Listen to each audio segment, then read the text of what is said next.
వివాహ బాంధవ్యాన్ని పాడు చేయగలిగే ఒక 12 ప్రమాదకరమైన విషయాలని ధ్యానించడం మనం మొదలుపెట్టాం కదా. మొదలుపెట్టి మొదటి 5 మనం చూసాం. ఈరోజు మిగిలినవి మనం చూసే ప్రయత్నం చేద్దాం. సాధారణంగా వివాహ బాంధవ్యం యొక్క అంతిమ లక్ష్యం, అల్టిమేట్ గోల్ ఏంటి అని అడిగితే చాలా మంది చెప్పే సమాధానం ఏంటి? సంతోషం, సుఖం లేదా ఆనందం. కానీ క్రైస్తవులకు వివాహ బాంధవ్యం యొక్క అంతిమ లక్ష్యం ఏమై ఉండాలి? దేవుణ్ణి మహిమపరచడం, గాడ్స్ గ్లోరీ. అయితే చాలా మంది క్రైస్తవులను చెప్పుకునే వారి వివాహ జీవితాలు దేవుణ్ణి మహిమపరిచే విధంగా ఉండకుండా పాడైపోవడానికి, దాన్ని నాశనం చేసే ప్రమాదకరమైన విషయాలు కొన్ని ఉన్నాయి.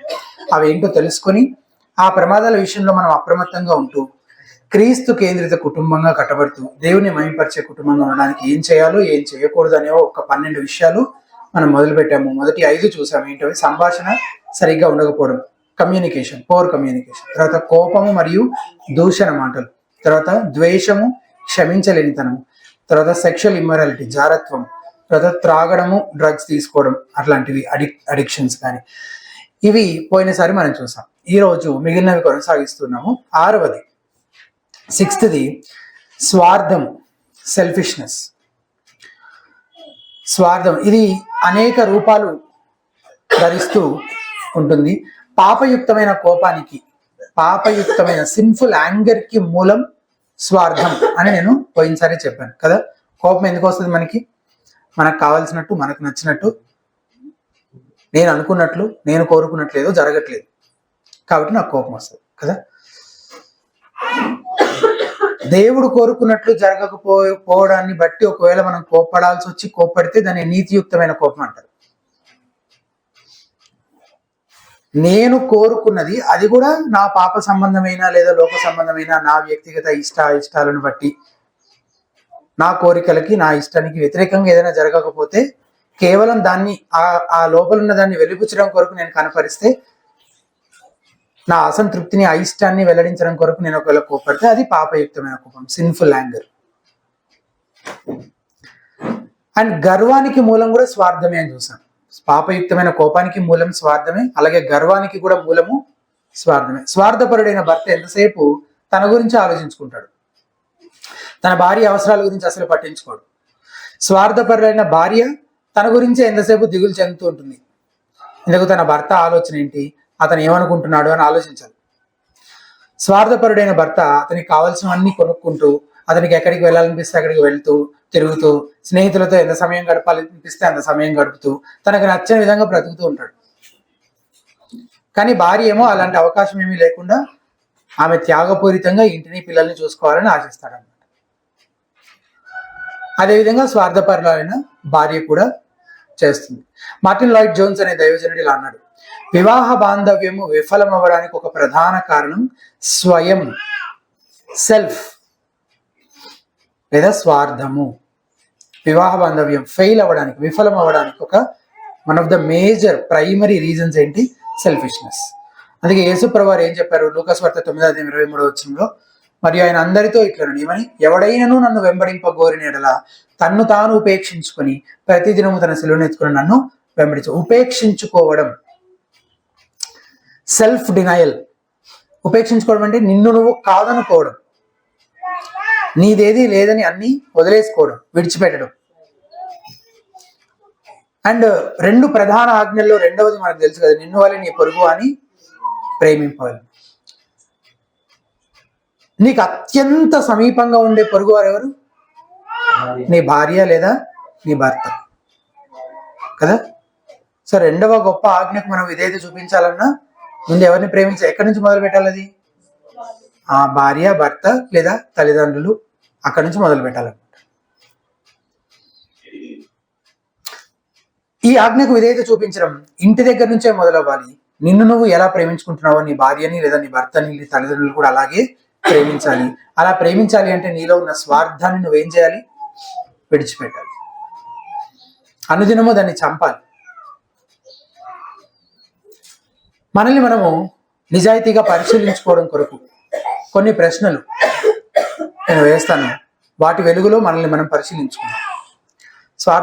స్వార్థం అంటే ఏంటి అని ఇప్పుడు నేను మీకు కొత్తగా వివరించక్కర్లేదు ఇంకా ఎక్కువ. అండ్ స్వార్థం గురించి యూజువల్గా మనం వినే మెసేజెస్ ఎట్లుంటాయంటే, ఇంకా స్వార్థం అంటే ఆది కాండం నుంచి ప్రకటన గ్రంథం వరకు స్వార్థం గురించి ఎక్కడెక్కడ ఉన్నాయి, ఎవరెవరు స్వార్థంగా ఉన్నారు, యాక్చువల్గా అంటే ఏంటో మనకు తెలుసు. అండ్ దానివల్ల కుటుంబం నాశనం అవుతుందని కూడా మనకు తెలుసు. మనకు కావాల్సిందల్లా ఏంటంటే మనల్ని మనం ఎగ్జామిన్ చేసుకోవడము, మనం నిజంగా నిస్వార్థంగానే మన జీవిత భాగస్వామిని ప్రేమిస్తున్నామా లేదా స్వార్థపూరితంగా ఉన్నాను మళ్ళీ మనం పరిశీలించుకోవడం ప్రాముఖ్యం. నైట్ అయ్యేసరికి ఇద్దరు బాగా అలసిపోయారు అనుకోండి, గిన్నెల సంగతి పిల్లల సంగతి నీ స్పౌస్ చూసుకుంటే నువ్వు వెళ్ళి చక్కగా రిలాక్స్ అవ్వాలని ఎప్పుడైనా అనుకున్నావా? ఇద్దరు టైర్డ్ అయ్యారు. ఇద్దరు టైర్డ్ అయినప్పుడు ఇద్దరు దాన్ని షేర్ చేసుకోవాలి కదా వర్క్ని. కానీ స్వార్థం అంటే ఏంటి? పని భారం అంతా అవతల వాళ్ళ మీద వదిలేసి మనం వెళ్ళి రిలాక్స్ అవ్వడం, అది స్వార్థం. నీ స్పౌజ్ అంటే జీవిత భాగస్వామి. ప్రతిసారి జీవిత భాగస్వామి అనడం కష్టం ఉంది, అందుకని స్పౌజ్ అంటారు. స్పౌజ్ అంటే చాలాసార్లు స్పౌజ్ అంటే అది కొంచెం వైఫ్ గురించి అన్నట్టుగా వెళ్తుంటది. కానీ స్పౌజ్ అంటే జీవిత భాగస్వామి, ఇద్దరు, భార్య లేదా భర్త.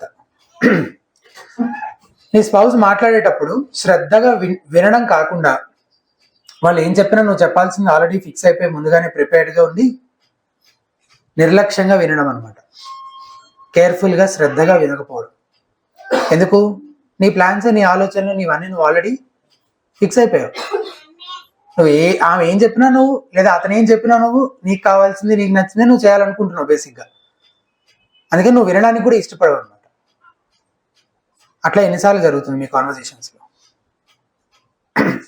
నిజంగా ఇది చాలా న్యాచురల్గా జరుగుతుంది. ఏదైనా ఒక విషయం గురించి మాట్లాడాలంటే we'll already have preconceived notions కదా. మనకు ఆల్రెడీ కొన్ని దీని గురించి నేను ఆల్రెడీ ఆలోచించేసాను, నాకు అంతా తెలుసు, ఆల్రెడీ ఏం చేయాలో నాకు ఫుల్ క్లారిటీ ఉంది అనుకుంటాం. కానీ అవతల వ్యక్తి మాట్లాడుతున్నప్పుడు వాళ్ళు చెప్పింది విని అర్థం చేసుకోవాలి, వాళ్ళ పర్స్పెక్టివ్ కూడా అర్థం చేసుకోవడానికి నేను శ్రద్ధ పెట్టాలి. ఇది కాన్షియస్గా చేస్తే అవుతుంది. పాపం ఫ్లోలో చేయొచ్చు, కానీ దాంతో పోరాడి మంచి హెల్తీ రిలేషన్షిప్స్ కట్టుకోవాలంటే దాని కొరకు మనం తీసుకునే జాగ్రత్తలన్నీ కాన్షియస్గా మనం చేయాలి, విల్ఫుల్గా ఇంటెన్షనల్గా మనం చేయాలన్నమాట. లేకపోతే అవ్వదు. వస్తువులు కొనాల్సి వచ్చినప్పుడు ఎవరికి అవసరమైన వస్తువులు కొనడానికి ఎక్కువ ప్రాధాన్యత ఇస్తున్నాం. మామూలుగా మన మైండ్లో అంతా ఏముంటుంది? నా గురించే ఉంటుంది అంతా. నాకు ఏమేమి అవసరం అనేది ప్రయారిటీ లిస్ట్లో అన్ని పైన ఉంటాయి. నా వైఫ్కి అవసరమైనవన్నీ ఎక్కడో కింద ఎక్కడో ఉంటాయి. ఆ పైన అన్నీ అయిపోయాక అప్పుడు ఇంకా నా దగ్గర డబ్బులు ఉండి వెళ్ళి తీసుకునే సమయం ఉండి ఇంట్రెస్ట్ ఉండి వాళ్ళు ఆఫర్ పెట్టి మళ్ళీ ఆఫర్ ఉంటుంది కదా, అవన్నీ ఉండి అవన్నీ కలిసి వస్తే అప్పుడు స్పౌస్ గురించి.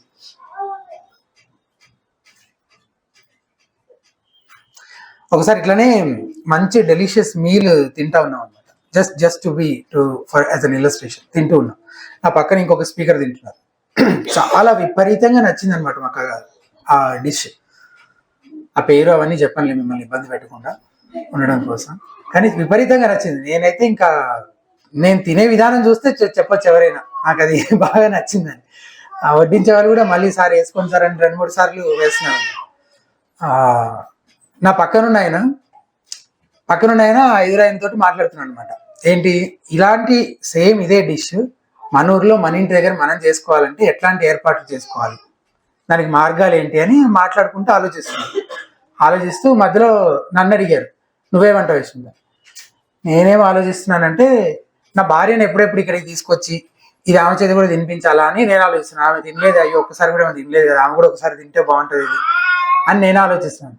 ఆ స్పీకర్ అనేది నాకు సిగ్గు అనిపిస్తుంది. అసలు నేను నా భార్య గురించి ఆలోచించట్లేదు, నేను నా గురించి ఆలోచించుకుంటున్నాను. మళ్ళీ నెక్స్ట్ ఎట్లా తినాలి, ఎప్పుడు తినాలి, నేను ఎలా తినగలను అని ఆలోచిస్తున్నాను. కానీ నువ్వు నీ స్పౌస్ గురించి ఆలోచిస్తున్నావు అని చెప్పారు. సో ఇది ప్రచారం ఉండదు మళ్ళీ. అండ్ నా భార్య నా గురించి చాలా కంప్లైంట్స్ చేస్తుంది కూడా, నీకు కావాల్సిన నువ్వు కొనుక్కుంటున్నావు, నాకు కావాల్సినవి కొనియట్లేదు అనే కంప్లైంట్స్ కూడా ఉంటాయి. Not every time, but it has to be every time the same way. అలాగే ప్రతిసారి ఉండాలి. కానీ ఉంటుందా అనేది మళ్ళీ మనం అడగాల్సిన ప్రశ్న. నువ్వు ప్రార్థన చేసేటప్పుడు, దేవా నా భార్యను మార్చు ప్రభువా, నా భర్తకు బుద్ధి వచ్చినట్టు చేయి ప్రభువా అని ఎక్కువగా ప్రార్థన చేస్తున్నావా? లేకపోతే దేవా నన్ను మార్చు, నేను నిజంగా సరి అయిన జీవిత భాగస్వామిగా నా పాత్ర పోషించడంలో నేను ఎక్కువగా విఫలమవుతున్నాను. నా పాపములు నా కళ్ళ ముందు కనబడుతున్నాయి, నా బలహీనతలు నాకు కనబడుతున్నాయి. వాటిని నేను అధిగమించడానికి నాకు సహాయం చేయి. ఆమె ఇష్టపూర్వకంగా లోబడేంతలా నేను ఆమెను ప్రేమించాలి. ఆయన నన్ను ప్రాణం పెట్టినంతగా ప్రేమించేలా నేను ఆయనకి విధేయత చూపించి లోబడాలి. ఆ విషయంలో నన్ను మార్చు, నన్ను రూపాంతరపరచు ప్రభువా అని ప్రార్థించాలి యాక్చువల్గా. కానీ మనం ఎట్లా ప్రార్థిస్తుంటాం యూజువల్గా. అండ్ నీ స్పౌస్ నీ పర్సనల్ ప్లాన్స్ ని ఒకవేళ ఇంటరప్ట్ చేస్తే విపరీతంగా కోపడుతున్నావా, అప్పుడు కూడా నువ్వు నీ గురించే నువ్వే ఎక్కువ ఇంపార్టెంట్ అనుకుంటున్నావు, నీ ప్లాన్సే ఎక్కువ ఇంపార్టెంట్ అనుకుంటున్నావు. అందుకనే నీ స్పౌస్ పైన కోపడుతున్నావు. ఏదైనా ట్రావెల్ గురించి, మినిస్ట్రీ ప్లాన్స్ గురించి, కెరియర్ ప్లాన్స్ లో నీ స్పౌస్ తో డిస్కషన్ లేకుండా నువ్వు నీ కన్వీనియన్సెస్, ప్రిఫరెన్సెస్, డిజైర్స్ కి తగినట్లుగా చేసుకుంటూ వెళ్ళిపోతున్నావా? ఇవన్నీ చాలా చిన్న చిన్న విషయాలు కదండి అనిపిస్తుంది. చిన్న చిన్న విషయాలే. నరహత్య, వ్యభిచారం లాగా ఎప్పటికీ ఇట్లాంటివన్నీ పెద్ద పెద్దగా బయటకు రావు. కానీ ఎన్నో చిన్న చిన్న విషయాలలోనే మన రిలేషన్షిప్స్ పాడయ్యేలాగా ఇట్లాంటివన్నీ జరుగుతూ ఉంటాయి. మన స్వార్థంతో మనము మన ఇష్టానుసారంగా మనం చేసుకుంటూ వెళ్ళిపోతూ ఉంటాము. ఎంతసేపు నీ సమస్యలు, ఇబ్బందులు, బాధల గురించే మాట్లాడుతూ ఉంటారు. భర్త మాట్లాడితే ఏం మాట్లాడుతుంటాడు, అదే ఇంకా అతనికి ఎట్లా ఇబ్బంది అవుతుంది భార్య వల్ల, భార్య మాట్లాడితే ఇంకా అతను ఎట్లా అర్థం చేసుకోవట్లేదు ఈమెని, ఇవే మాట్లాడుతూ ఉంటాం. కానీ నీ స్పౌస్ యొక్క సమస్యలు, బాధల గురించి కూడా ఎప్పుడైనా ఆరా తీస్తున్నావా? Are you comfortable? నువ్వు బాగానే ఉన్నావా? నేను ఇంకా ఏమైనా చేయగలుగుతానా అని కూర్చొని మాట్లాడుకోవడానికి టైం తీసుకోవాలి. స్వార్థం అంటే పెద్ద పెద్ద నిర్ణయాల్లో బయటపడదు, కానీ 1000, 1,00,000 చిన్న చిన్న విషయాల్లోనే బయటపడుతూ ఉంటుంది. ఇటువంటి చిన్న చిన్న విషయాల్లో నువ్వు నీ స్పౌస్ కి సేవ చేయడానికి ఇష్టపడుతున్నావా, లేక వారిని సేవించడానికి ఇష్టపడుతున్నావా? వాళ్ళే వచ్చి నీకు సేవ చేయాలని ఆలోచిస్తున్నావా, లేదా నువ్వు వెళ్ళి సేవ చేయాలి అని ఇష్టపడుతున్నావు? మనలో ఉండే ఒక ఈ స్వార్థం యొక్క లక్షణం ఏంటంటే, ఇందాక నేను ప్రశ్నలు అడుగుతున్నప్పుడు కూడా మనకు అనిపిస్తుంది ఏమని, ఈ ప్రశ్న అయితే నా భార్యకి ఎక్కువగా వర్తిస్తుంది, ఇదైతే నా భర్తను ఎక్కువగా అతనికి బాగా కరెక్ట్ గా సరిపోతుంది అని కూడా ఆలోచిస్తున్నాం. యాక్చువల్గా పర్సనల్ క్వశ్చన్స్ కదా. కనీసం 1, 2 అయినా ఇది నా భార్యది, ఇది నా అది హౌ సెల్ఫిష్ వీఆర్ కదా. మనల్ని మనం ఎగ్జామిన్ చేసుకోవడానికి మన మనసు అస్సలు సహకరించదు, అనుమతించదు. అంటే మన సెల్ఫిష్నెస్ ఏ స్థాయిలో ఉందో తెలియడం కోసం ఆ మాట చెప్తున్నాను అనమాట. కాన్షియస్ గా, ఇంటెన్షనల్ గా, విల్లింగ్ గా మనం దానిపైన ఫైట్ చేసి దాన్ని అధిగమించడానికి ఏదైనా ప్రయాసపడితే తప్ప మనం దాన్ని జయించలేము, మంచి హెల్తీ రిలేషన్షిప్స్ కలిగి ఉండలేము. అది మొదటిది. 6వది. 7వది, ఒకరికొకరు సహకరించుకోవడం కాకుండా పోటీ తత్వము వివాహ బాంధవ్యాన్ని నాశనం చేస్తుంది. పోటీతత్వం, కాంపిటేటివ్ స్పిరిట్. క్రైస్తవ దంపతులు సైతం పెత్తనం కోసం, అధికారం కోసం తాపత్రయపడుతూ ఉంటారన్నమాట. వాళ్ళలో కూడా ఈ పాప సంబంధమైన విషయాలు ఉంటాయి. పౌలు భక్తుడు చెప్తాడు కదా, సంఘమంతా ఒకే శరీరం అని. ఆ ప్రిన్సిపల్స్ భార్య భర్తలకు కూడా వర్తిస్తాయి కదా. మన చెంపతో గొడవ పడితే ఎట్లా ఉంటది? పెడేలు మనం మారుతుంటాయి కదా. కుడికాలు ఎడంకాలతో కీసులాడితే ఇంకేం లేదు. ఇక కూచిపూడి, భరతనాట్యం అన్నీ చేయొచ్చు. అవన్నీ ఒకదానికొకటి సహకరించుకుంటే ఎలా కలిసి చక్కగా పనిచేయగలుగుతున్నాయో భార్యాభర్తలు, సంఘంలోని విశ్వాసులు కూడా అలాగే కలిసి పనిచేయాలి. అలా ఒకరికొకరు సహకరించుకోవాలి, కానీ పోటీతత్వం ఉండడానికి వీళ్ళేది. ఎప్పుడైనా భార్యాభర్తల గొడవ వచ్చింది, భార్య ఏదో విషయంలో అలిగింది అనుకుందాం. భర్త ఆమెకి ఏమని జ్ఞాపకం చేయాలంటే, మన ఇద్దరము ఆపోజిట్ టీమ్స్ కాదు, మన ఇద్దరం ఒకటే టీం. మన ఇద్దరం వేరే జట్టు కాదు. నేను నువ్వు మన ఇద్దరము ఒకే జట్టు. We are one team. నేను నీ పక్షానే ఉన్నాను, నేను ఆపోజిట్ టీంలో ఉన్నానని నాతో ఫైట్ చేయాలి, నన్ను అపోజ్ చేయాలి అన్నట్టుగా కాకుండా, లేదా నేను నీకు వ్యతిరేకంగా ఏదో చేయాలని ఆలోచిస్తున్నాను, నీకు ఇష్టం లేదేదో చేయాలని ఆలోచిస్తున్నాను అని కాకుండా, మన ఇద్దరం ఒకే టీంలో ఉన్నాము అనే విషయాన్ని ఆమెకి గుర్తు చేయాలి. నేను నీకు హెల్ప్ చేయడానికే ఉన్నాను, నన్ను సరి చేసుకుంటాను.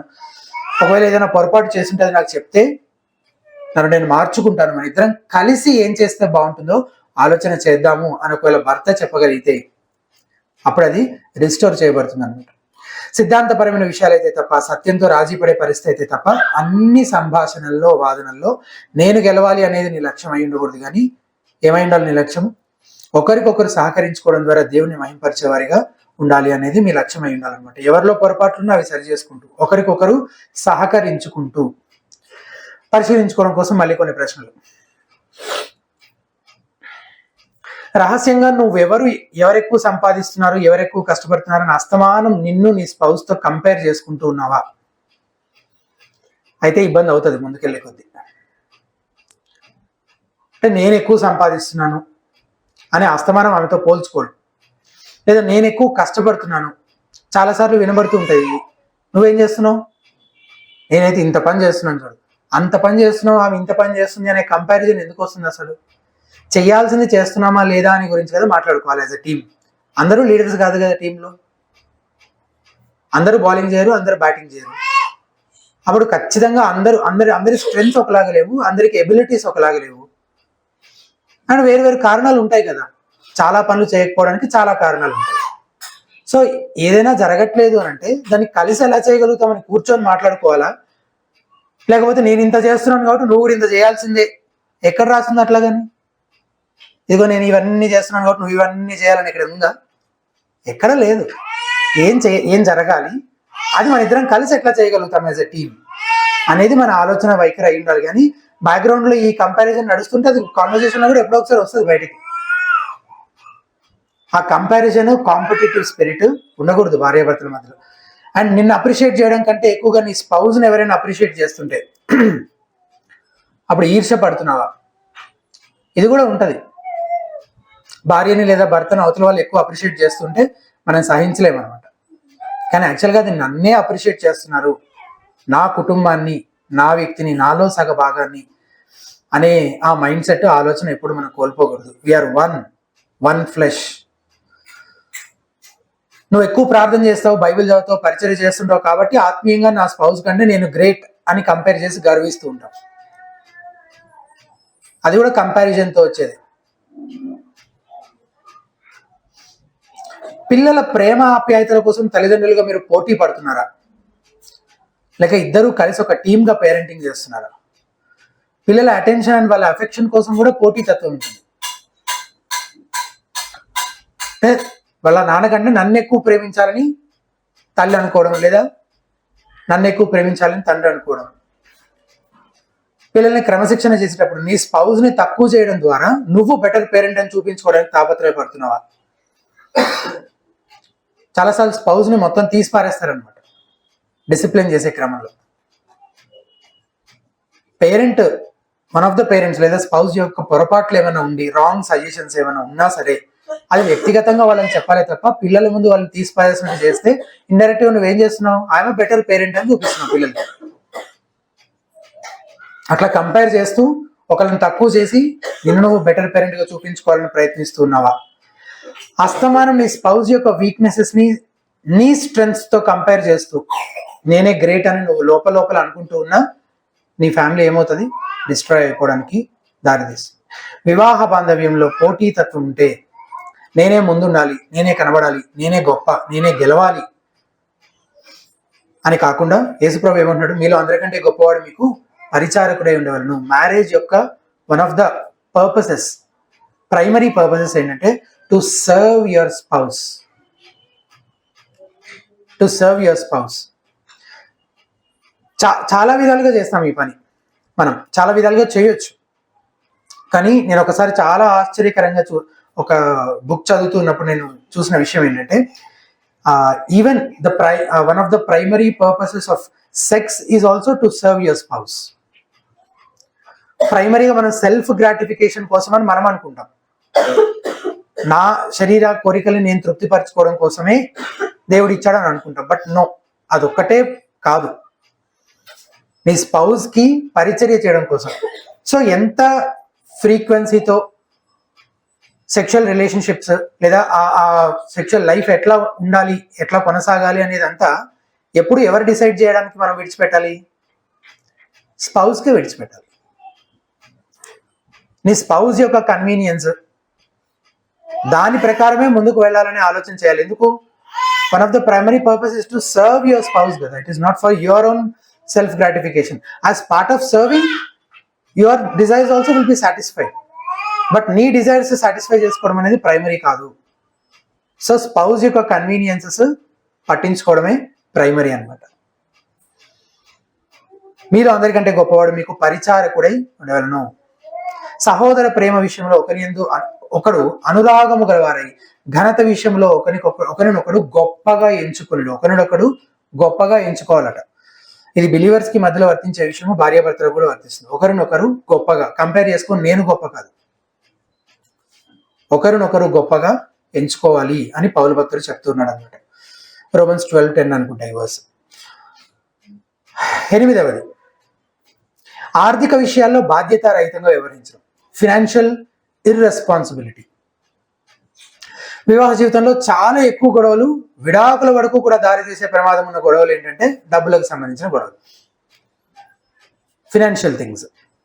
కొన్నిసార్లు విచ్చలవిడిగా ఖర్చు పెట్టేవారు ఒకరైతే అసలు నిజంగా బ్రతకడానికి ఇక ఇది కొనుక్కోకపోతే తప్పదు, ఇది లేకపోతే ఇక మేము చచ్చిపోతాం అనుకుంటే గానీ ఏదైనా ఖర్చు పెట్టని వాళ్ళు ఇంకొకరు ఉంటారు. ఒకళ్ళు ఇట్లా ఉంటారు చాలాసార్లు. అట్లాంటి కపుల్స్కి అయితే ఇంకా చాలా కష్టంగా ఉంటుంది ఒకరితో ఒకరు అడ్జస్ట్ అయ్యి ముందుకు వెళ్ళడానికి, ఒక మాట మీదకి రావడానికి కాస్త ఎక్కువ శ్రమ పడాలి వాళ్ళు. అయితే ఈ విషయాలను నేర్చుకోవడానికి దేవుని వాక్యము కంటే మించిన సోర్స్ ఇంకేది లేదా. దేవుని వాక్యంలో నుంచి చక్కగా ఫినాన్షియల్ ప్రిన్సిపల్స్ నేర్చుకోవాలి. కొన్నిసార్లు ఇద్దరు విచ్చలవిడిగా ఖర్చు పెట్టేస్తుంటారు, అప్పుడు చాలా సమస్య. ఇద్దరు బాగా ఖర్చు పెట్టేవాళ్ళు ఉంటే ఇంకా ఇలా వచ్చినట్టుగా అదేదో అంటారు కదా, నీళ్లలాగా చేతితో నీళ్లు పట్టుకున్నట్టే ఇద్దరు బాగా ఖర్చు పెట్టేవాళ్ళు అయితే. లేదా కొన్నిసార్లు తక్కువ ఖర్చు పెట్టే స్పౌస్ సైతం కొంతకాలానికి విసిగిపోయి అవతల వారితో పోటీ పడి మరీ ఖర్చు చేస్తుంటారు అనమాట, ఇంకా లైట్ తీసుకుంటారు. అట్లా చేయొద్దు. నీ స్పౌస్ కి కూడా ఫినాన్షియల్ రెస్పాన్సిబిలిటీ నేర్పించాలి, బిబ్లికల్ ప్రిన్సిపల్స్ నేర్పించి కలిసి జాగ్రత్తగా ఖర్చు పెట్టడానికి ప్రయాసపడాలి. ఇలా చేస్తే ఎట్లా చేస్తే విచ్చలవిడిగా ఖర్చు పెట్టుకుంటూ పోతే అప్పుల పాలవుతారనమాట. అప్పులు ఉంటే చాలు మీ వివాహ జీవితంలో కావలసినంత అలజడి అసమాధానం ఉంటుంది. అప్పు ఉంటే చాలు, బయట నుంచి ఇంకేదో వచ్చి మీ మధ్య పెద్ద తుఫాన్ అనేది సృష్టించనక్కర్లేదు. అప్పులు ఉంటే చాలు, కావాల్సినంత అశాంతి అసమాధానం. కాబట్టి అప్పులుంటే ఇద్దరు కూర్చొని వాటి నుంచి బయటపడడం గురించి ఆలోచించండి. దేవుని వాక్య నియమాల ప్రకారం మీ ఆర్థిక వ్యవహారాలు ఉండేటట్లు చూసుకోండి. ఉన్న దాంట్లో సంతృప్తి కలిగి ఉండడం నేర్చుకోండి. ఈ విషయంలో భార్యాభర్తలు ఇద్దరి బాధ్యత ఉంది. చాలాసార్లు ఒకరిపైన వదిలేస్తుంటారు కదా, లేదా అవతల లాక్కుంటారు, మొత్తం నేనే చూసుకుంటాను. రెండో అవుతుంటాయి, నాకు తెలియదులే, నాకేం సంబంధం, అవతల అయితే చూసుకుంటున్నాడు కదా అని ఒకళ్ళు నిర్లక్ష్యం ఉండడం. లేదా ఇంకొకళ్ళు నీకేం తెలియదు, నేను చూసుకుంటా కదా అని ఇంకొకళ్ళు దాన్ని లాగేసుకోవడం. మొత్తం అవతల వ్యక్తిని కంప్లీట్గా దాని గురించి ఏమీ మాట్లాడకుండా చేయడం, వాళ్ళ బాధ్యతను పూర్తిగా వాళ్ళు ఇగ్నోర్ చేసే విధంగా చేయడం అనమాట. అని మనం పరిశీలించుకోవడానికి కొన్ని ప్రశ్నలు. నీ స్పౌస్కి తెలియకుండా నువ్వు ఏమైనా ఖర్చులు పెడుతూ ఉంటావు రెగ్యులర్గా. ఎందుకు? ఆమెకి లేదా అతనికి తెలిసి తిడతారని, కోప్పడతారని. అట్లా ప్రశ్నించే వాళ్ళు ఉండడం కోసమే marriage is also for accountability. భయపడి మళ్ళీ రహస్యంగా చాటుగా మనం చేస్తున్నాం అని అంటే అప్పుడు ఆ అకౌంటబిలిటీని మనం బ్రేక్ చేస్తున్నాం కదా.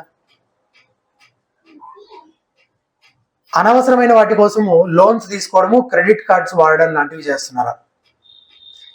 నాకు దీని గురించి ఒక ప్రిన్సిపల్ చెప్పారనమాట ఒక ఆయన. నేను ఒక షాప్కి వెళ్ళి ఒక బ్లేజర్ కొనాలని ఆలోచిస్తున్నా. తర్వాత ఎప్పటికీ కొనలేకపోయాను అనుకోండి. ఎగ్జాంపుల్ చాలా కాలం క్రితం జరిగింది. మంచి షోరూమ్కి వెళ్ళి చాలా నచ్చింది, నాకు విపరీతంగా నచ్చింది. నా దగ్గర డబ్బులు ఉన్నాయి, బట్ డబ్బులు వేరే వాటి కోసం అని పెట్టినవి అనమాట. ఉన్నాయి కానీ ఉన్నాయి, కొనాలనుకుంటే కొనేయచ్చు. కొనాలా వద్దా అని ఆలోచిస్తున్నా. నా పక్కనే ఉన్న ఇంకొక అన్న ఉన్నారు. ఆ అన్నే ఉన్నారంటే సరే ఒక 1 వీక్ ఆగొద్దాంలే అన్నాడు. 1 వీక్ ఆగొద్దాం నేను 1 వీక్లో ఏం మారుతుంది? ఇది మారదు, దీని రేటు మారదు, ఏం మారదు కదా అని నేను అన్నాను. అంటే అన్న అన్నాడు, అదంతా మారదు కానీ నీ ఆలోచన మారుతుంది. ఎట్లా మారుతుంది? నువ్వు ఆలోచించుకుంటావు, ఈలోపు చాలా విషయాలు ఆలోచించుకుంటావు. నీకు మధ్యలో ఎదురయ్యే అవసరాలు ఇంకా ఎన్నో కనబడుతుంటాయి ఈ వీక్ అంతా.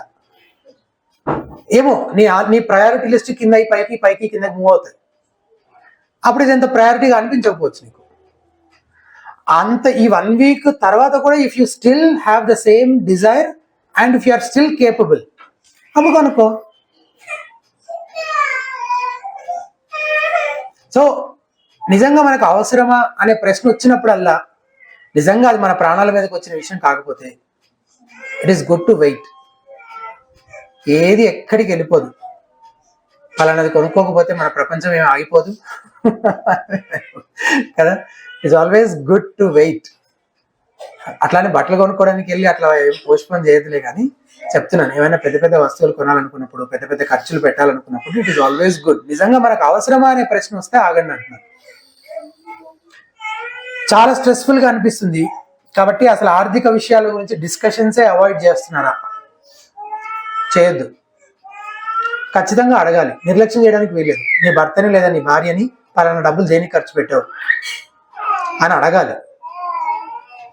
ఈ డబ్బులు ఏమైనాయి అని అడగాలి అని మనం చెప్పడానికి విల్లింగ్గా ఉండాలి. We are accountable. ఈ కుటుంబం, భార్య భర్త ఒక కుటుంబం నడుస్తుందంటే ఆ కుటుంబం నడవడానికి ఇద్దరూ సమానంగా ప్రయాసపడుతున్నారు, కష్టపడుతున్నారు. ఇద్దరికీ సమాన హక్కు ఉంటుంది. ఆ ఇంట్లోకి వచ్చే ప్రతి రూపాయి పైన ఇద్దరికీ సమాన హక్కు ఉంటుంది. ఇద్దరు ప్రశ్నించాలి. అవి మిస్యూజ్ అయిపోకుండా ఆ స్టివర్డ్షిప్, గృహ నిర్వాహకత్వం చేసే బాధ్యత ఇద్దరిది. మీకు వచ్చే 10,000 20,000 వాటిని జాగ్రత్తగా ఖర్చు పెట్టే విషయంలో బాధ్యత ఇద్దరికీ ఉంటుంది. కాబట్టి ఇద్దరూ ఒకరినొకరు అడగాలి. ఈ డబ్బులు ఏమైనాయి, ఈ 5,000 ఇక్కడ ఉండాలి, ఏమైనాయి, నీ అకౌంట్లో 3,000 ఉండాలి, ఏమైనాయి అని చెప్పడానికి కూడా అదర్ స్పౌజ్ హెజిటేట్ చేయొద్దు, అవాయిడ్ చేయొద్దు. అసలు మీకు వచ్చే ఆదాయాన్ని ఎలా ఖర్చు పెట్టాలనడానికి మీకు అసలు ఒక బడ్జెట్ ప్లాన్ ఏదైనా ఉందా? ప్రతి నెల ఉండే రెగ్యులర్ నీడ్స్ ఏంటి, ఎప్పుడైనా వచ్చే స్పెషల్ నీడ్స్ ఏంటి, ఎమర్జెన్సీ నీడ్స్ ఏంటి, లాంగ్ రన్ లో మనకి ఏమైనా ఖర్చులు ఉన్నాయా? వాటి గురించి అసలు ఎప్పుడైనా కూర్చొని మాట్లాడుకోవడం, దానికోసం ప్లాన్ చేసుకోవడం, కొంచెం కొంచెంగా పక్కన పెట్టుకోవడం, ఇట్లాంటివి అసలు ఏమీ చేయట్లేదు. జస్ట్ వస్తున్నాయి పోతున్నాయి డబ్బులు. Then you are not good stewards of what God is blessing you with. మంచి గృహ నిర్వాహకులు, ఫెయిత్ఫుల్ స్టీవర్డ్స్ గా మీరు ఉండాలంటే ప్లాన్ ఉండాలి, ఆలోచన ఉండాలి, కలిసి కూర్చొని మాట్లాడుకోవాలి. ఇద్దరి బాధ్యత ఉంటుంది అందులో. అండ్ ఇక్కడే గొడవలు అవుతాయని చెప్తున్నాను. ఇవన్నీ చేయాలని చెప్తున్నాను, కానీ చేయకపోతే ఏమవుతుంది? అవుతాయి, గొడవలు అవుతాయి, మనస్పర్ధలు వస్తాయి. ఎంతమంది చెప్పారో నాకు ఇప్పటిదాకా, వచ్చే డబ్బులు ఇంత వస్తున్నాయి, ఎడిపోతున్నాయో తెలియట్లేదు నాకు అంటారు వన్ ఆఫ్ ద స్పౌజెస్. అరే నువ్వు ఎవరి గురించి తెలియట్లేదు అంటున్నావు? నువ్వు నీ ఇంట్లో జరిగే గురించే, మీ మధ్య జరిగే వ్యవహారమే నాకు తెలియదు అంటున్నావు. ఎవరు బాధ్యులు దానికి? నువ్వే అడగాలి కదా ఏమైతున్నాయని. నేను చెప్పాను, చెప్పాలి కూడా, లేదా చెప్పే వ్యక్తి భార్య లేదా భర్త చెప్పాలి కూడా. ఇది నా శాలరీ, నా ఇష్టం వచ్చిన నేను ఖర్చు పెట్టుకుంటాను, ఇది నాది అంటే అప్పుడు భర్త కూడా ఇది నాది, నా శాలరీ అని. భర్త అంటే ఏం చేస్తారు? పిల్లలు ఏమైపోవాలి మరి? వాళ్ళకి శాలరీ లేదు కదా. పేరెంట్స్ ఏమైపోవాలి మరి? వాళ్ళు సంపాదించకపోతే. ఎవరు పని చేసినా అదంతా అందరిది. అందరి అవసరాలు తీర్చబడడం కోసము, జ్ఞానయుక్తంగా ఖర్చు పెట్టడం కోసము ప్రయాసపడాలి. కుటుంబ అవసరాల కంటే సరదాల కోసం ఎక్కువ ఖర్చు పెడుతున్నారా? సరదాలు, కుటుంబ అవసరాలు చాలా ఉంటాయి, కానీ సరదాల కోసం ఖర్చు. నాకు తెలిసిన వాళ్ళు ఉన్నారండి, వాళ్ళకి వచ్చే జీతానికి వాళ్ళు తిరిగే ట్రిప్స్, వాళ్ళు తిరిగే దేశాలు అవన్నీ చూస్తే అసలు వీళ్ళు అప్పు చేయకుండా మాత్రం ముందుకు వీళ్ళు సంసారం సాగదని అర్థమైపోతుంది నాకు ఈజీగా. అయినా అదొక పిచ్చి అనమాట. అదిగో వాళ్ళు ట్రిప్కి వెళ్తున్నారు కాబట్టి, ఇదిగో వీళ్ళు బంగారం కొనుక్కున్నారు కాబట్టి, అదిగో వాళ్ళు ఎవరో లోన్ పెట్టి ఇల్లు కట్టుకున్నారు కాబట్టి.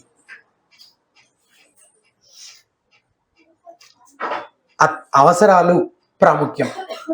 మన సరదాలో, ఇష్టాలు, మన కోరికలన్నీ నెరవేర్చుకోవడం సాధ్యపడకపోవచ్చు ప్రతిసారి. కుటుంబ అవసరాలు నిర్లక్ష్యం చేస్తూ అట్లాంటివి చేయొద్దు. దేవుని పరిచర్య కోసం ఇచ్చే కానుకల విషయంలో ఎంత నమ్మకంగా ఉంటున్నాము? మనకే ప్రాపర్గా ప్లాన్ చేసుకోవడం చేత కానప్పుడు, నాకు ఒక 10,000 వచ్చినప్పుడు ఆ 10,000లో నాకు సంసారాన్ని ఎట్లా నడిపించాలని, కుటుంబాన్ని ఎట్లా నడిపించాలనేది నాకు ఒక ప్లాన్ లేనప్పుడు, వచ్చేవన్నీ ఎటో ఒకటి వెళ్ళిపోతూ ఉన్నప్పుడు దేవునికి మాత్రం ఏం మిగులుతుంది ఇంకా పరిచర్యకి ఇవ్వడానికి? డబ్బుల విషయంలో నీ స్పౌస్ కి అకౌంటబుల్ గా ఉండడానికి, లెక్కలు అడిగితే చెప్పడానికి నువ్వు విల్లింగ్ గా ఉంటున్నావా, లేక నీ స్పౌస్ నీ ఖర్చుల గురించి ప్రశ్నిస్తే డిఫెన్సివ్ అయిపోతున్నావా, డిఫెన్స్ మోడ్ లోకి వెళ్ళిపోతున్నావా? అంటే నేను దుబారా ఖర్చు పెడుతున్నానా, నేను ఒక్కడే తింటున్నానా, నా కోసమేనా, నాకు తెలియదా దేనికి ఖర్చు పెట్టాలో? ఇవన్నీ పిచ్చి మాటలు. దేనికి ఖర్చు పెట్టావో చెప్తే చాలు. అండ్ నువ్వు అనవసరంగా ఖర్చు పెట్టావో నీకే అనిపిస్తే అది ఒప్పుకోవడం మంచిది, దాన్ని రిపీట్ చేయకుండా ఉండడం మంచిది. అండ్ నీ స్పౌస్ లెక్క అడుగుతుందంటే అది మంచి విషయం. నువ్వు భయపడుతున్నావు అంటే అది మంచిది, ఆ భయం ఉండాలి. ఇంకా ఎక్కువ డబ్బులు కావాలని ఎక్కువగా ప్రార్థిస్తున్నావా, లేకపోతే దేవుడు ఇచ్చినవి నమ్మకంగా ఖర్చు పెట్టడానికి సహాయం చేయమని అడుగుతున్నావా? దేని గురించి ప్రేయర్ చేస్తున్నాం మనం ఎక్కువ? సరిపోవట్లేదు ప్రభు, అప్పులు ఉన్నాయి ప్రభు, ఎట్లయినా వీటికి ఏదో ఒక మార్గం తెరువు ప్రభు, అంతేగాని ఉన్న డబ్బుల్లో నుంచి నేను అప్పు తీర్చుకోవడానికి ఎట్లా నేను ప్లాన్ చేసుకోవాలా, సహాయం చేయ ప్రభు అని ప్రార్థన చేయం. అప్పులను నిర్లక్ష్యం చేయొద్దు.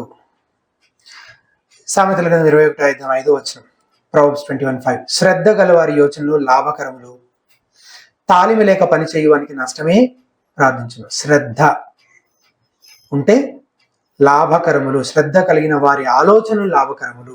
సో శ్రద్ధ కలిగి సరైన ఆలోచన చేసి ముందు కొనసాగే వారుగా ఉండాలి. ఫినాన్షియల్ ఇర్రెస్పాన్సిబిలిటీ ఉంటే గొడవలు అవుతాయి వైఫ్ అండ్ హస్బెండ్ మధ్యలో, అది లేకుండా జాగ్రత్త పడండి. 9వది సమయాన్ని సరిగ్గా సద్వినియోగపరచుకోకపోవడం.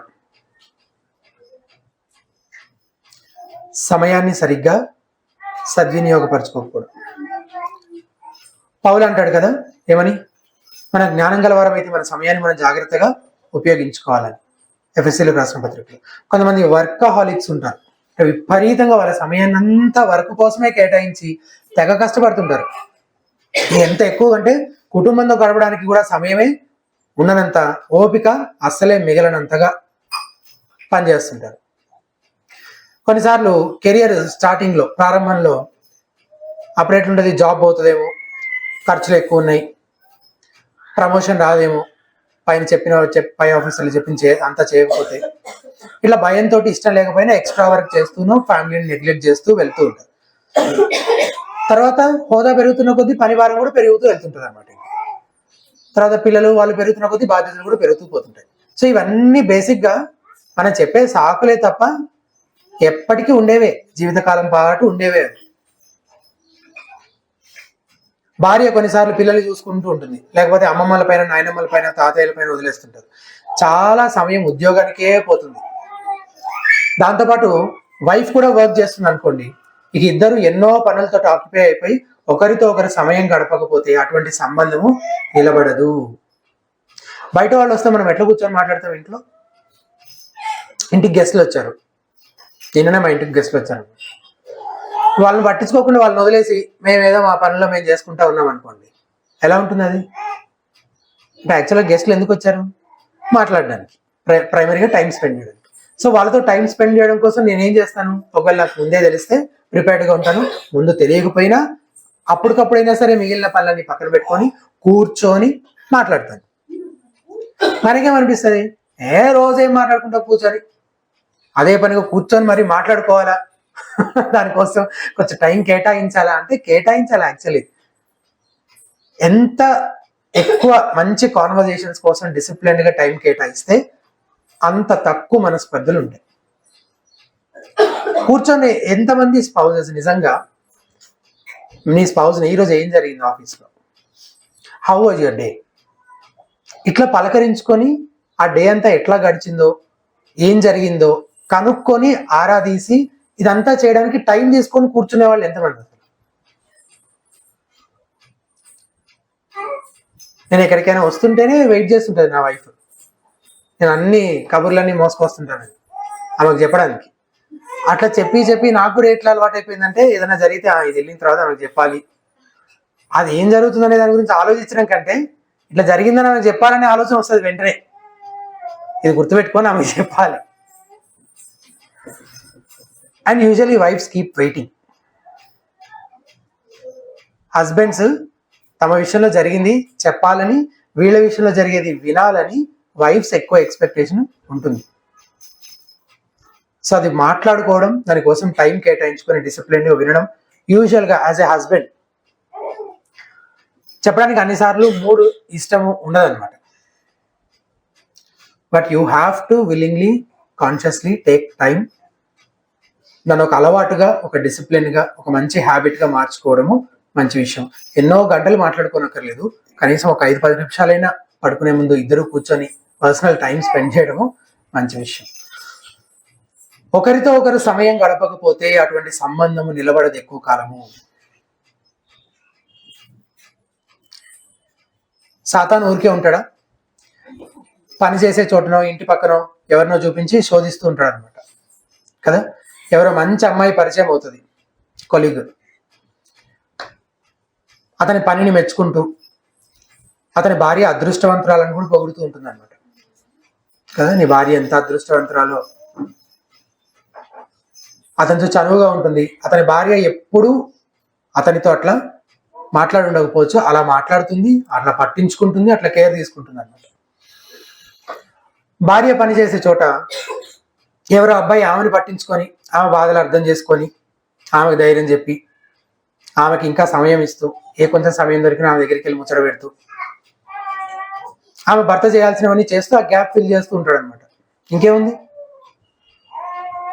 ఎన్ని కుటుంబాలు ఇట్లా నాశనం అవుతున్నాయో, ఎన్ని పెళ్లిళ్ళు పెటాకులు అయిపోయాయో ఇంక నేను మీకు వేరే చెప్పక్కర్లేదు కదా. కాబట్టి భార్యాభర్తలు ఇద్దరు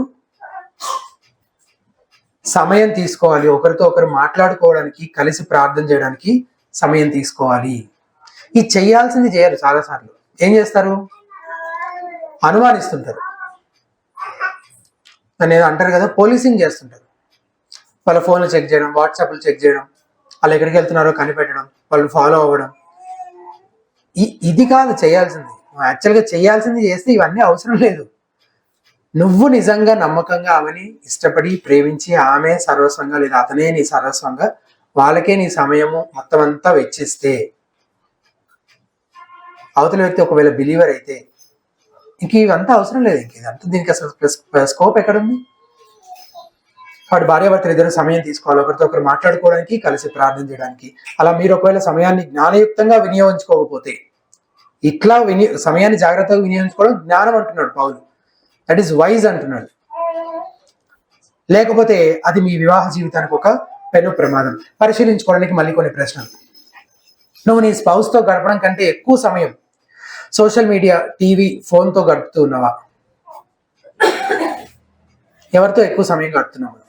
అండ్ నీ స్పౌస్ నువ్వు కలిసి మాట్లాడుకునే నిర్దిష్టమైన టైం ఏదైనా ప్లాన్ చేసుకున్నారా? Usually at what time do you spend that time alone with each other? కుటుంబ ప్రార్థన సమయాన్ని మనం నిర్లక్ష్యం చేస్తున్నావా? Family prayer time is a best place where wife and husband can have some good, healthy and peaceful conversations అన్నమాట. So దాన్ని ఒకవేళ మనం నిర్లక్ష్యం చేస్తున్నావు, నువ్వు నీ స్పౌస్తో గడిపే సమయం కంటే ఎక్కువగా నీ ఫ్రెండ్స్తో, చర్చ్ మెంబర్స్తో సమయం గడుపుతున్నావు. చాలా మంది చేసే కంప్లైంట్ అనమాట ఇది.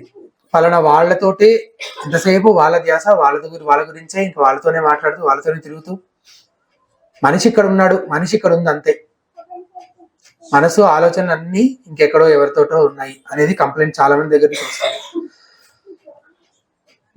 ఈవెన్ నాట్ చర్చ్ మెంబర్స్ తోటి కూడా ఎక్కువ టైం గడపకూడదు, not when compare to spouse.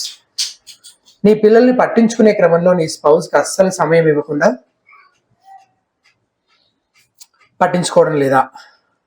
పిల్లల్ని అలాగే స్పౌస్. నీ వర్క్ డెడ్ లైన్స్ ప్లాన్ చేసుకోవడం గురించి ఎక్కువ ప్రయాసపడుతున్నావా? లేకపోతే నీ ఫ్యామిలీ స్పిరిచువల్ గ్రోత్ గురించి, ఫ్యామిలీతో టైం స్పెండ్ చేసే దాని గురించి, దానికి ప్లాన్ చేసుకోవడం గురించి ఎక్కువ ప్రయాసపడుతున్నావా? అంటే వర్క్ డెడ్ లైన్స్ మన మైండ్లో ఉంటుంది. ఫ్యామిలీ ఏముంది, అది నడుస్తుంది. పెళ్ళి అయినాక పిచ్చ లైట్ తీసుకుంటాం కదా మనం అసలు స్పౌస్ని. ఎక్కడ పోతుంది?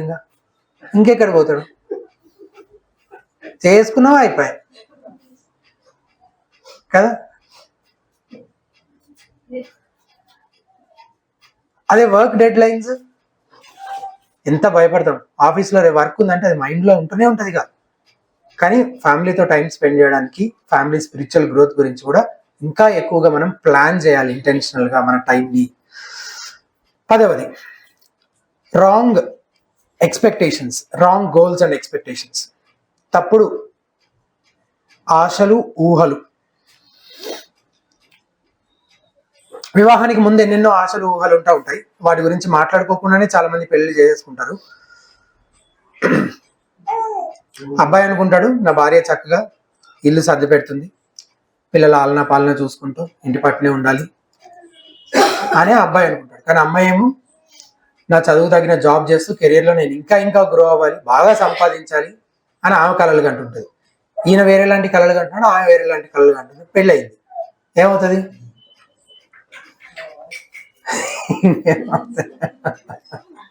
రోజు ఎన్ని చూస్తుంటామని ఇంకా వేరే అవుతుందని ఏం మాట్లాడు.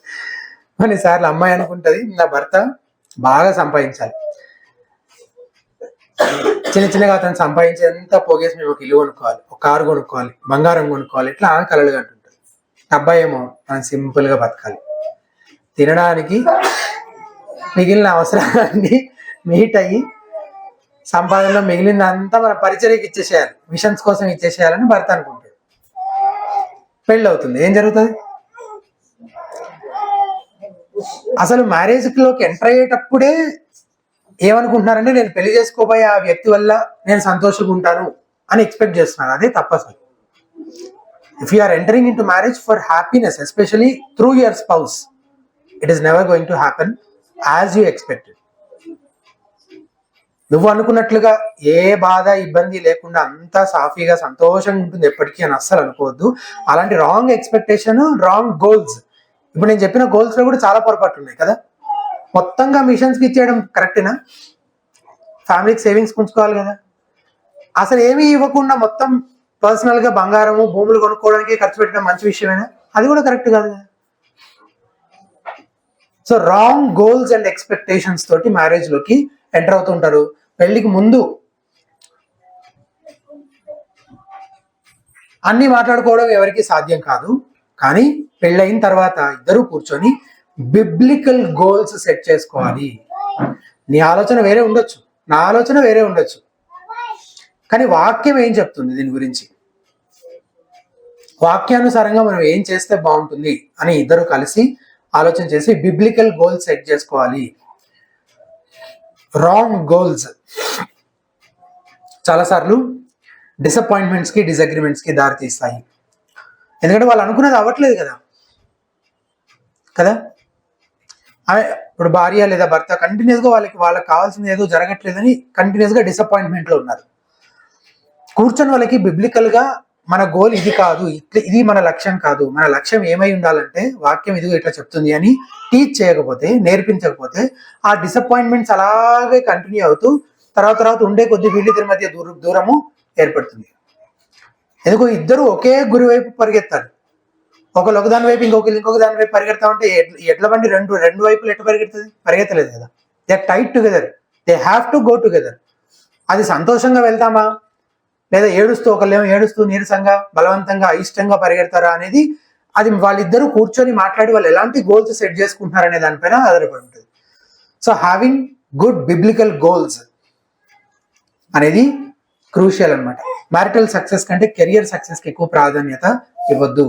అండ్ పక్కన వాడిని ఇంప్రెస్ చేయడం కోసం, సమాజం కోసం అయితే రాంగ్ గోల్స్ పెట్టుకోవద్దు.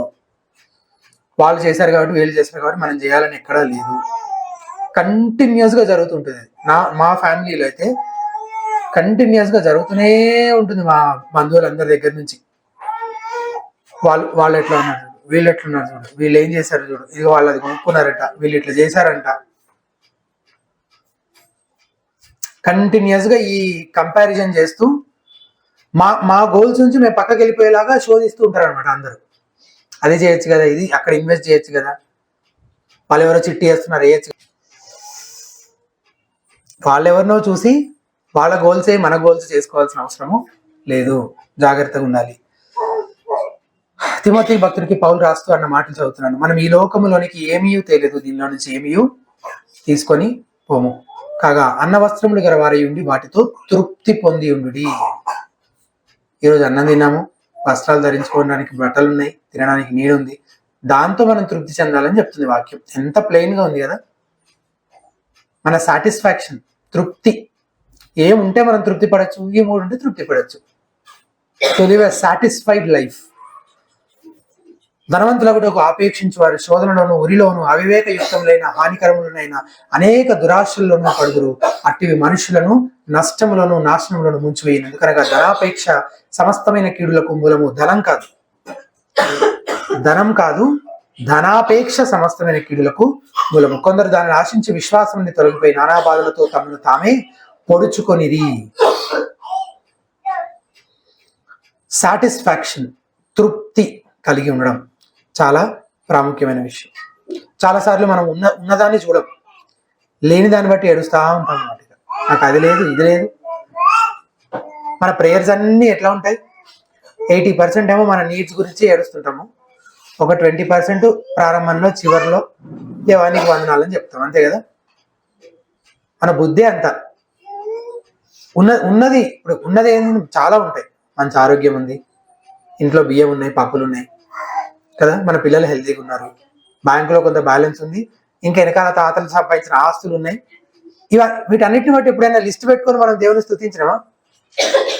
యాక్చువల్లీ ఎవ్రీ డే చేయాలి మనం కదా, వాట్ గాడ్ హ్యాస్ గివెన్ అస్.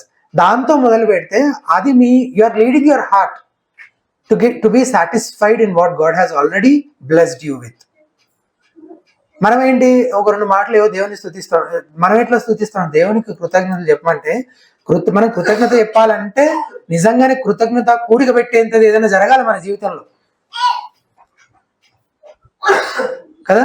లేకపోతే పెద్దగా దేవునికి కృతజ్ఞతలు చెప్పడానికి ఏముంది? ఇప్పుడు ఏమైందని, కొత్తగా ఏం జరిగిందని?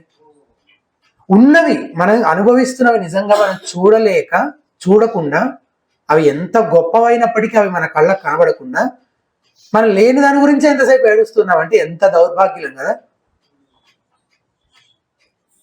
అన్యులు ప్రాకునన్నట్టు కాక మన గురి ఏమై ఉండాలి అని యేసు ప్రభు చెప్తున్నారండి మత్తయి 6:33లో. మీరు ఆయన రాజ్యమును నీతిని మొదట వెతుకుడి, అప్పుడు అవన్నీ మీకు అనుగ్రహించు. వాట్ ఎవర్ ఈజ్ రిక్వైర్డ్, మీకు ఏం అవసరం అవన్నీ they'll be provided, they'll be added to you. మీరేం చేయండి? Seek first his kingdom and his righteousness. క్రైస్తవ దంపతులు కూర్చొని మాట్లాడుకోవాలి. ఇదే మన గోల్ అయితే మన టైం మేనేజ్మెంట్, ఫినాన్షియల్ మేనేజ్మెంట్ ఎట్లా ఉండాలి, ఎక్కడైనా తప్పిపోతున్నాము ఒకసారి కూర్చొని మాట్లాడేసుకుంటే ఈ జీవితకాలానికి సరిపోతుందా? ఇంక ఈరోజు చెప్పాం కాబట్టి ఈరోజు వెళ్ళి మాట్లాడుకొని అయిపోయింది, మాట్లాడుకోమన్నారు, మాట్లాడేసుకున్నాం, అయిపోతుందా? అట్లా అవ్వదు. లైఫ్లోని డిఫరెంట్ ఫేజెస్లో పరిస్థితులు చాలా డిఫరెంట్గా ఉంటూ ఉంటాయి. ఎప్పటికప్పుడు మాట్లాడుకుంటూ ఉండాలి. గురి మాత్రం ఎప్పటికీ మొదట ఆయన నీతిని, ఆయన రాజ్యాన్ని వెతికే వారంగా ఉండాలి. 11వది, లోకం యొక్క పోకడలు, లోక సంబంధంగా ఆలోచించడం, వరల్డ్లీనెస్. దేవుని వాక్య పద్ధతులకు, విధానాలకు, ఆలోచనలకు భిన్నంగా లోకం యొక్క విధానాలు, పద్ధతుల ఆలోచనలు ఉంటాయి. తెరచున్న కిటికీలో నుంచి చిన్నగా పాము ఎట్లా లోపలికి వస్తుందో అలా ఈ లోకానుసారమైన ఆలోచనలు కూడా మనలోకి ప్రవేశిస్తాయి. కాబట్టి అప్రమత్తంగా ఉండాలి. లోకం ఏం చెప్తుంది? దేవుడు ఏం చెప్తున్నాడు? లోకం ఏం చెప్తుందంటే వివాహం అనేది నీ సంతోషం కోసమే, it is all for your happiness. ఒకవేళ నీ వివాహ జీవితం వల్ల నీకు సంతోషం లేదంటే ఇంకెందుకు అసలు ఆ వివాహం?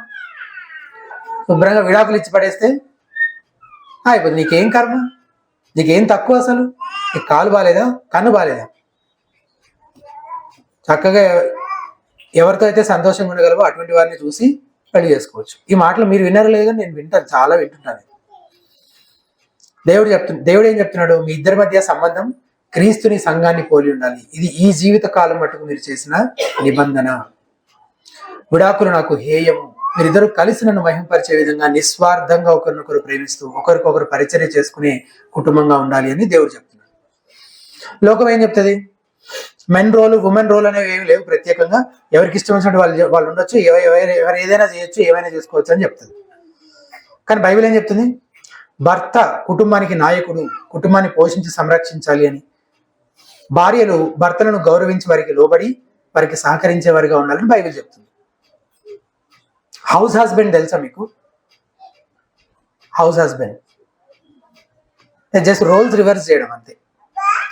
భార్య బయటకు వెళ్ళి కష్టపడి సంపాదించి కుటుంబానికి కావాల్సినవన్నీ ప్రొవైడ్ చేసి చూసుకుంటూ ఉంటుంది, ఇల్లు నడిపిస్తూ ఉంటుంది అనమాట.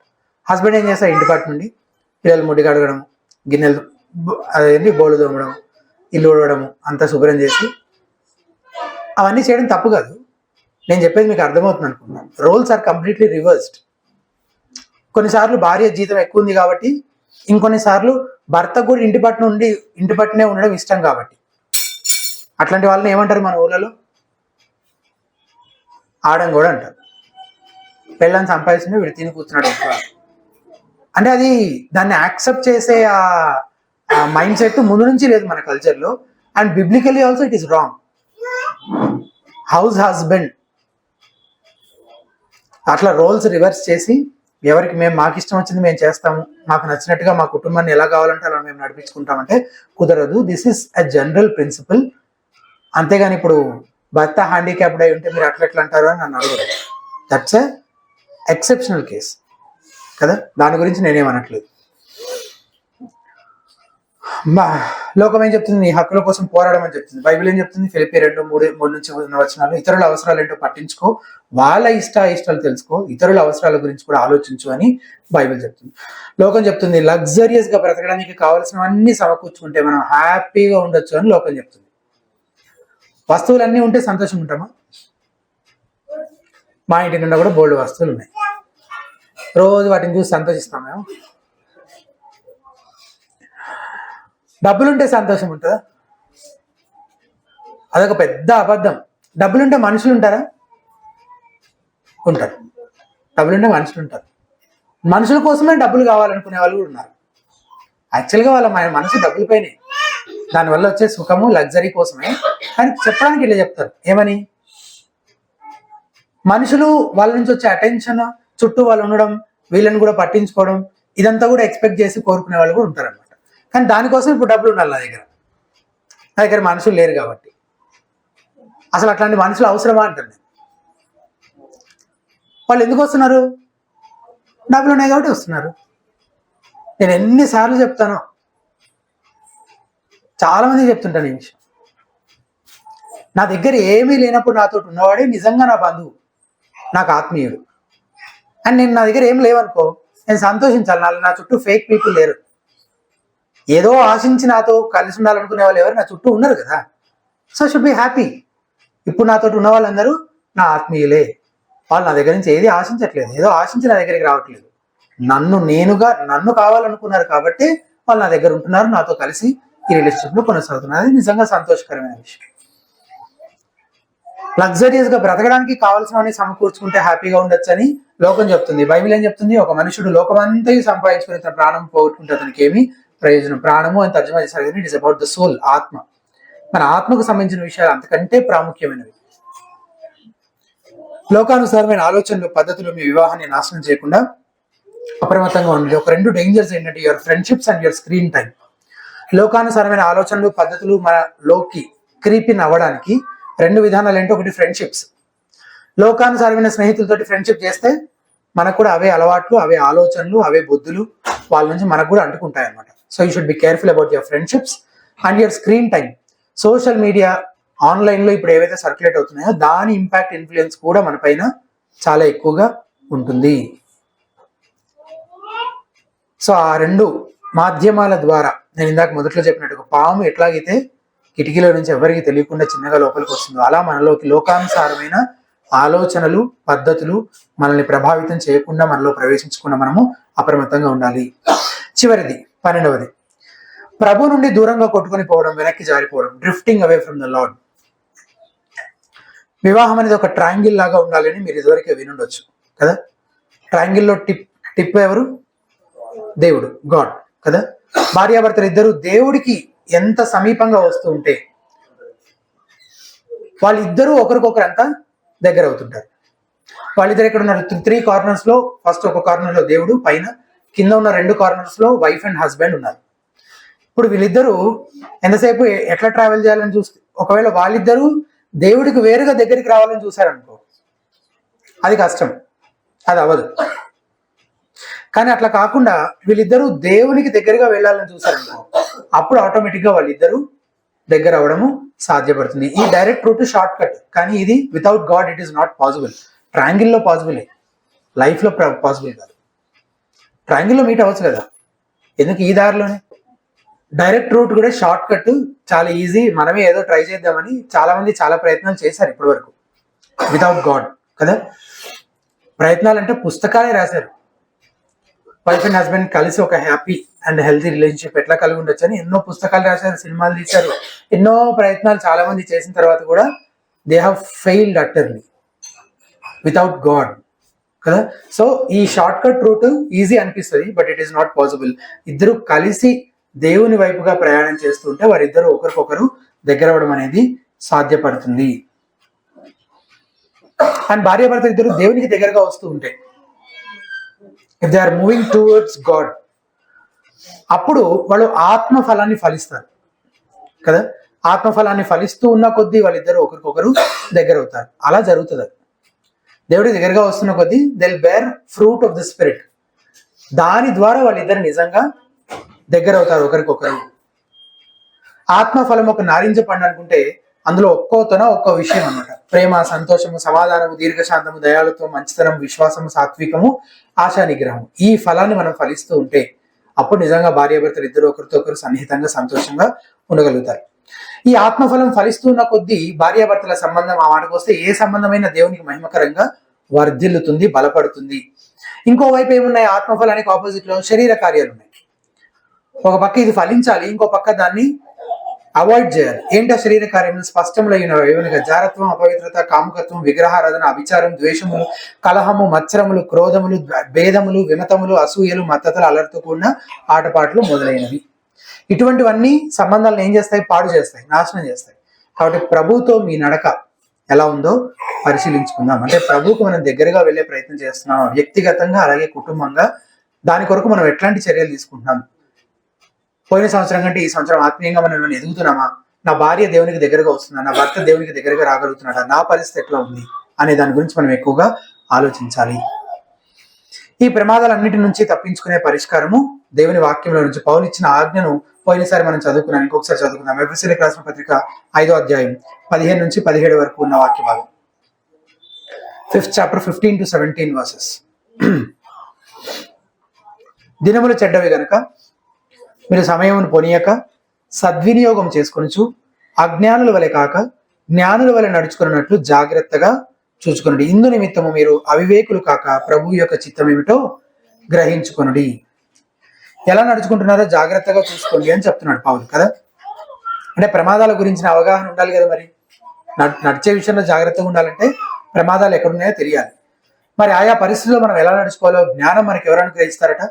యెహోవాయే జ్ఞానం ఇచ్చేవాడు, తెలివియో వివేచనయో ఆయన నోటి నుండే వచ్చును అని ప్రొవర్బ్స్ 2:6 లో మనం చూస్తాం. యెహోవాయే జ్ఞానం, దేవుడు తన జ్ఞానాన్ని తన వాక్యం ద్వారా బయలుపరుస్తాడు. ప్రభువు యొక్క చిత్తం ఏమిటో గ్రహించుకున్నాడు. దేవుని చిత్తం ఏంటి?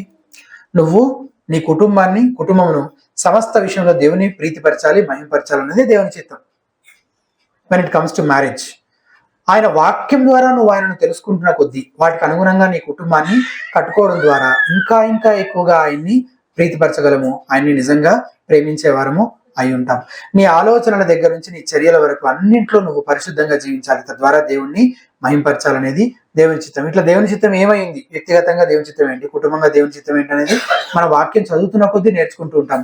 దాన్ని ఆచరిస్తున్న కొద్దీ దేవునికి సమీపంగాను, అలాగే భార్యాభర్తలు ఇద్దరు ఒకరికొకరు ఇంకా దగ్గర అవుతూ కలిసి ముందుకు కొనసాగుతారు. నిజంగా మనకు అవసరమైన జ్ఞానం పరిశుద్ధ గ్రంథంలోనే మనకు బయలుపరచబడిందని నువ్వు నమ్ముతుంటే కన్సిస్టెంట్ గా సమయం తీసుకొని దాన్ని చదవాలి. చదువుతూ ఉన్నప్పుడు దేవుణ్ణి అడగాలి, దేవా నీ వాక్యంలో నేను నేర్చుకుంటున్న నియమాలను నా కుటుంబ జీవితానికి ఎట్లా అన్వయించుకోవాలో నాకు నేర్పించు ప్రభువా అని ప్రార్థన చేస్తూ మనం దాన్ని చదివి నేర్చుకొని అన్వయించి దానికి లోబడి జీవించే వారంగా ఉండాలి. చివరిగా నెహెమ్యా గ్రంథంలో జస్ట్ ఒక పిక్చర్ ఉంది, ఆ పిక్చర్ చూపించి దాన్ని దీనికి అప్లై చేసి మనం ముగించుకుందాం. నెహెమ్యా గ్రంథం 3వ అధ్యాయం ఒకసారి తీస్తారా?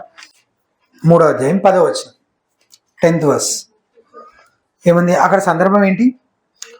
కూలిపోయిన యెరూషలేము గోడల్ని తిరిగి కడుతూ ఉన్న సందర్భం అనమాట. యెరూషలేము గోడలు తిరిగి కడుతూ ఉన్నారు. ఎవరెవరు కడుతున్నారో రాస్తున్నారు అనమాట. ఎవరు కడుతున్నారంట? 10వ వచనం ఉంది, వారిని ఆనుకొని తన ఇంటికి ఎదురుగా హరూమప్పు కుమారుడైన యేదాయా బాగు చేశాను. జస్ట్ ఆ మాట కోసమే మనం అక్కడికి వెళ్ళాం. తర్వాత 23వ వచనం, వారిని ఆనుకొని తమ ఇంటికి ఎదురుగా, నేను పర్టికులర్గా ఆ ఫేజే చూపిస్తున్నాను అనమాట. తమ ఇంటికి ఎదురుగా ఉన్న పోర్షన్ ఎవరు కట్టారంట? వాళ్ళే. ఎవరింటికి ఎదురుగా ఉందో వాళ్ళు ఆ గోడను కడుతున్నారు అనమాట. ఆ పోర్షన్ వరకు వాళ్ళు కడుతున్నారు అనమాట. 28 నుంచి ఉన్న వర్సెస్ కూడా అదే ఉన్నాయన్నమాట. 28 నుంచి ఏమనుంది?